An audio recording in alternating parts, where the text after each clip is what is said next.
Hello guys, स्वागत है आपका क्लासिक फेयर चैनल पर। आज मैं एक्सप्लेन करूंगा 2018 में रिलीज हुई मूवी एड्रिफ्ट को। मूवी के स्टार्ट में हम देखते हैं टैमी नाम की लड़की को। वो एक ऐसी लड़की है जो समंदर से बहुत ज्यादा प्यार करती है। वो कैलिफोर्निया में रहती थी। ग्रेजुएशन कंप्लीट करने के बाद टैमी तेहती नाम के आइलैंड पे आ जाती है। उस आइलैंड पर टैमी की मुलाकात एक लड़के से होती है जिसका नाम रिचर्ड था और वो भी टैमी की तरह समंदर से बहुत ज्यादा प्यार करता था। रिचर्ड काफी समय से उस तेहती नाम के आइलैंड पर ही रह रहा था। वो इस आइलैंड पर एक सेलर था। सेलर का मतलब ये कि वो बोट बनाता था। टैमी और रिचर्ड एक दूसरे से अट्रैक्टेड हो चुके थे। रिचर्ड टैमी से कहता है कि तुमसे मिलकर काफी अच्छा लगा। अगले दिन जब रिचर्ड अपना खाना बना रहा था तब टैमी उससे हेल्प मांगती है। तब रिचर्ड टैमी से डिनर के लिए पूछता है और टैमी मान जाती है। फिर जब टैमी रिचर्ड की बोट में जाती है वहाँ पर वो बहुत सारी फोटोज को देखती है। वो फोटोज अलग अलग जगह की थी जहाँ पर रिचर्ड गया था।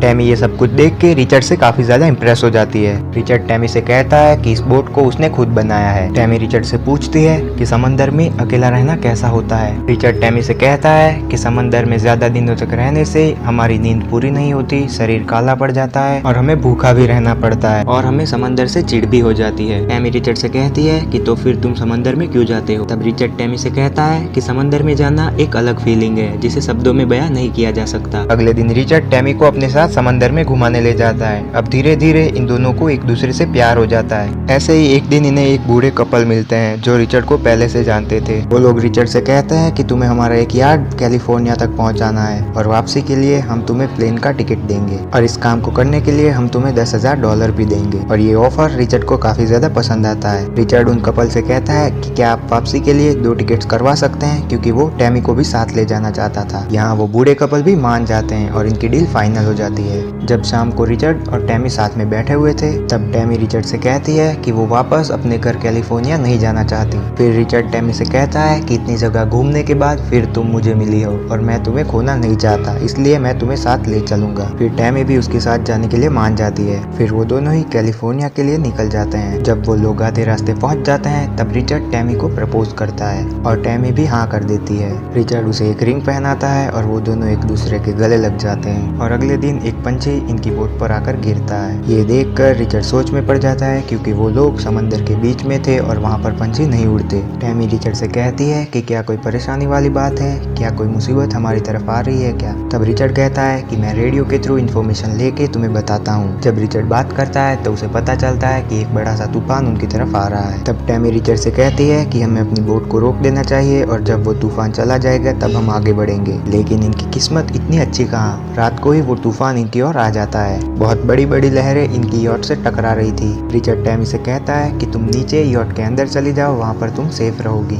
लेकिन टैमी रिचर्ड को अकेला छोड़कर नहीं जाना चाहती थी। अगले ही पल एक बड़ी सी लहर इनकी यॉट से टकरा जाती है जिससे इनकी यॉट में छेद हो जाता है। टिमी के सर में चोट लग जाती है और वो बेहोश हो जाती है और वहाँ इनकी यॉट में पानी भरने लगता है। जब टैमी को होश आता है तब वो रिचर्ड को आवाज लगाती है, लेकिन रिचर्ड कोई जवाब नहीं देता। जब टैमी यॉट के ऊपर आती है उसे वहाँ पर भी रिचर्ड नहीं मिलता। टैमी रिचर्ड को आवाज लगाते हुए बहुत चिल्लाती है। टैमी रेडियो के थ्रू लोगों से कांटेक्ट करने की कोशिश करती है, लेकिन लहर के झटके की वजह से उनकी यॉट खराब हो चुकी थी और साथ ही इलेक्ट्रिक चीजों में पानी चला गया था। इनकी यॉट पूरी तरह बेकार हो चुकी थी क्योंकि जिस पर्दे की मदद से यॉट चलती है अब वो टूट चुका था और इसी वजह से अब वो आगे मूव नहीं कर सकती। और साथ ही वो रिचर्ड को भी खो चुकी थी। वो अपने यॉट से थोड़े दूर एक छोटी बोट को देखती है। ये वही बोट है जो इनकी यॉट में थी। टैमी को लगता है कि शायद उस बोट के साथ रिचर्ड भी होगा। वो छोटी सी बोट उसकी यॉट से काफी दूर थी। टैमी ये सोचती है कि अब उसे क्या करना चाहिए। टैमी को उस यॉट पर एक कपड़ा मिलता है जो बिल्कुल उस पर्दे की तरह था जो यॉट को आगे बढ़ाने में काम आता है। टैमी उसे लगाने की कोशिश करती है लेकिन वो काफी मुश्किल काम था। उसे लगाने के लिए कम से कम 2 लोग चाहिए, लेकिन टैमी हार नहीं मानती और जैसे तैसे उस पर्दे को लगा देती है। टैमी अपनी यॉट लेकर छोटी सी बोट की तरफ जाती और वहाँ उसे रिचर्ड नजर आ जाता है। फिर टैमी अपने आप को रस्सी की मदद से बांधती है और समंदर में कूद जाती है। वो जल्दी से छोटी सी बोट के पास पहुँच जाती है। रिचर्ड अभी भी जिंदा था लेकिन वो बहुत ज्यादा जख्मी हो चुका था और बहुत मुश्किल से उसकी जान बची थी क्योंकि वो इतना जख्मी हो चुका था उसका बचना नामुमकिन था। टैमी रिचर्ड को रस्सी की मदद से खींच के वापस यॉट पे ले आती है। टैमी ये नोटिस करती है कि रिचर्ड की टांग बुरी तरह टूट चुकी है। रिचर्ड के शरीर की ऑलमोस्ट सारी हड्डी पसलियां टूट चुकी थी। वो हिल भी नहीं पा रहा था लेकिन वो किसी तरह बच गया था। रिचर्ड को देखकर टैमी को हौसला मिलता है क्योंकि अब वो अकेले नहीं, उसके साथ कोई है। फिर टैमी रिचर्ड के पैर पर पट्टियां बांध देती है। फिर टैमी सोचती है कि यहाँ से कैसे निकला जाए। इसके अगले सीन में बोट में इकट्ठा हुआ पानी टैमी पाइप के जरिए बाहर निकाल देती है और जिस जगह यॉट में छेद हुआ है वो वहाँ पर टैप लगा देती है। फिर वो इस समंदर से बाहर निकलने का रास्ता ढूंढती है। टैमी नक्शे को पढ़ने की कोशिश करती है। ये उसके लिए काफी मुश्किल था लेकिन वो कोशिश करती रहती है। मैप को पढ़ के उसे ये पता चलता है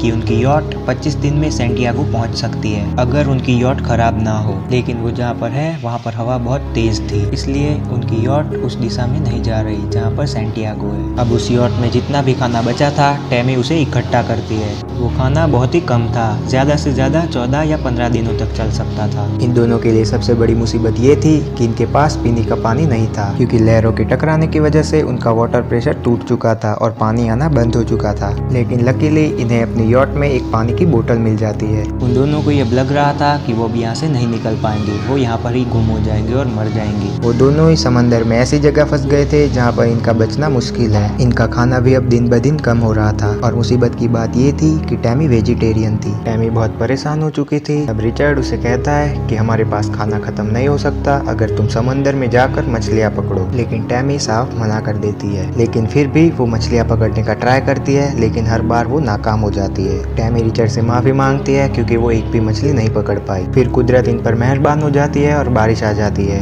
इनके पास जितने भी बर्तन थे टैमी उन सब में पानी को इकट्ठा कर लेती है। लेकिन जिंदा रहने के लिए सिर्फ पानी काफी नहीं है, इनको खाना भी चाहिए और वो इनके पास नहीं है। ऐसे ही दिन बीत रहे थे और अब टैमी हेलुसिनेट करने लगती है। टैमी अपने अंदर बहुत ही अजीब महसूस कर रही थी। उसे लगता है कि अब वो पागल होती जा रही है। टैमी को यकीन हो चुका था कि अब वो जिंदा नहीं बचेगी। टैमी रिचर्ड को बचाने के लिए काफी मेहनत कर रही थी। ऐसे ही यॉट में रहते हुए उन्हें 40 दिन बीत जाते हैं। अब वो दोनों ही काफी वीक हो चुके थे। यहाँ हमें ये पता चलता है कि लहरों के टकराने की वजह से रिचर्ड तो कब का मर चुका था और ये सब कुछ टैमी का वहम था। दरअसल टैमी उस सदमे से बाहर ही नहीं आ रही थी कि वो रिचर्ड को खो चुकी है। ये सब कुछ टैमी की इमेजिनेशन होती है। दरअसल 40 दिनों से वो इस समंदर में अकेली ही है। वो 40 दिनों से अकेली ही बातें कर रही थी। टैमी रिचर्ड से प्यार करती थी, इसलिए वो एक्सेप्ट ही नहीं करना चाहती थी कि उसने रिचर्ड को खो दिया है। 40 दिनों बाद पता नहीं कैसे पर वो एक्सेप्ट कर लेती है कि रिचर्ड अब नहीं रहा। टैमी की किस्मत उसे एक और मौका देती है। वो देखती है कि एक छोटा सा जहाज उसकी तरफ आ रहा है। वो मौका नहीं गवाती और फ्लेयर गन से फायर करके उस जहाज को अपनी तरफ बुला लेती है। वो इतने दिनों से स्ट्रगल कर रही थी लेकिन आज फाइनली उसे बचा लिया जाता है। ये मूवी सच्ची घटना पर आधारित है। अगर ये वीडियो पसंद आई तो चैनल को सब्सक्राइब करना जिससे आपको नोटिफिकेशन मिलेगी और मुझे मोटिवेशन।